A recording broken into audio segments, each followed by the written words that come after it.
Oke, untuk golongan obat batuk yang pertama adalah mukolitik. Nah, mukolitik ini adalah obat yang berfungsi untuk menangani batuk berdahak. Cara kerjanya sebenarnya dia itu memecah dari mukus atau lendir yang dihasilkan dari sistem pernapasan. Nah, obat ekspektoran ini dia akan meningkatkan sekresi di saluran pernapasan tadi, sehingga mengurangi iritasi dan batuk.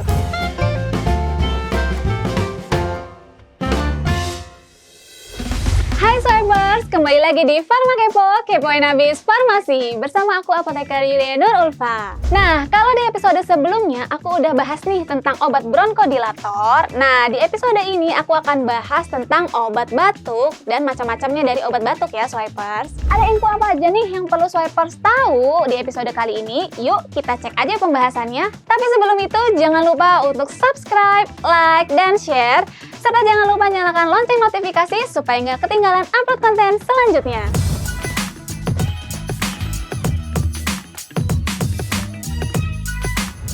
Oke, kita akan bahas dari obat batuk. Nah, obat batuk ini tuh kan ada dua ya, Swipers. Obat batuk berdahak, juga ada obat batuk kering. Nah, kalau batuk berdahak itu biasanya ada lendir yang dihasilkan. Kalau batuk kering itu, nah Swipers itu akan merasakan gatel dan tidak ada dahak atau lendir yang dihasilkan. Oke, untuk golongan obat batuk yang pertama adalah mukolitik.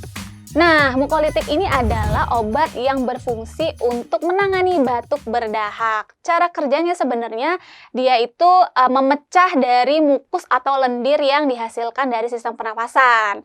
Nah, ada dua contohnya yaitu asetilsistein dan bromheksin. Kalau asetilsistein, cara kerjanya dengan memecah glikoprotein pada mukus untuk menjadi kompleks yang lebih sederhana dan menjadi molekul yang lebih kecil sehingga menjadi encer dan akhirnya mudah untuk dikeluarkan. Kalau yang bromheksin, dia akan memutus ikatan dari mukopolisakaridanya sehingga ketebalan mukusnya itu akan berkurang. Nah, untuk efek samping dari obat ini sebenarnya tuh jarang banget terjadi Swipers. Jadi Swipers nggak perlu khawatir. Tapi ada kemungkinan untuk terjadinya bronkokonstriksi ataupun kaku di dada. Nah, fun fact-nya nih Swipers, kalau saluran pernapasan kita tuh terlalu kering, itu akan menyebabkan iritasi dan memacu refleks batuk. Sebenarnya mukosa ini dibutuhkan, tapi nggak boleh dalam keadaan banyak. Nah, untuk aturan pakainya, kalau asetilsistein ini itu diresepkan 200 mg untuk 3 kali sehari, jadi 200, 200, 200. Lalu yang bromheksin itu 8 mg 2-3 kali sehari. Kita akan lanjut ke obat batuk selanjutnya yaitu ekspektoran atau pengencer dahak. Nah, obat ekspektoran ini dia akan meningkatkan sekresi di saluran pernafasan tadi sehingga mengurangi iritasi dan batuk. Tadi aku jelasin kan sebelumnya kalau saluran pernafasan itu terlalu kering dia akan menyebabkan iritasi dan memacu refleks batuk. Nah, ekspektoran ini biasanya nih fun fact-nya dia nggak pernah ditemukan tunggal karena akan dikombinasikan bersamaan dengan mukolitik. Karena tadi ada efek negatif dari mukolitik itu yang akan menyebabkan kering di saluran pernafasan. Kalau ekspektoran itu akan menjaga supaya dia tetap tidak kering, jadi tidak akan memacu refleks batuk tadi.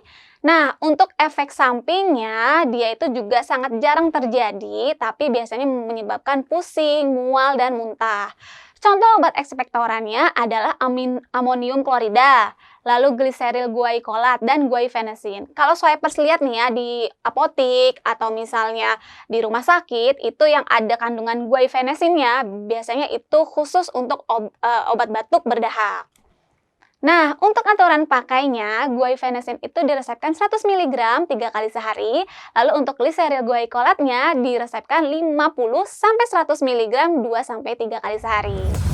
Oke Swipers, kita lanjut ke obat batuk selanjutnya yang terakhir nih, antitusif. Nah, kalau antitusif ini itu terkenal sebagai penekan batuk kering. Nah, dia itu cara kerjanya secara garis besar adalah menghambat refleks batuk.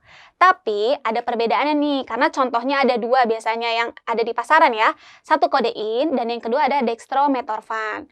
Nah, kalau kodein ini dia itu akan menurunkan sensitivitas dari pusat batuk tadi terhadap rangsangan. Jadi kita nggak akan gampang gatal dan untuk batuk tadi. Nah, kalau dextromethorphan itu sebenarnya sama dengan kodein cara kerjanya, tapi dia tidak menimbulkan efek ketergantungan atau adiksi dan tidak ada efek analgesiknya. Nah, untuk efek sampingnya, kedua obat ini hampir sama, yaitu biasanya menimbulkan konstipasi, mual, dan juga efek ngantuk. Kalau efek ngantuknya tuh biasanya sering terjadi ya, tapi kalau konstipasi dan mualnya itu nggak selalu loh, jadi swipers nggak perlu khawatir.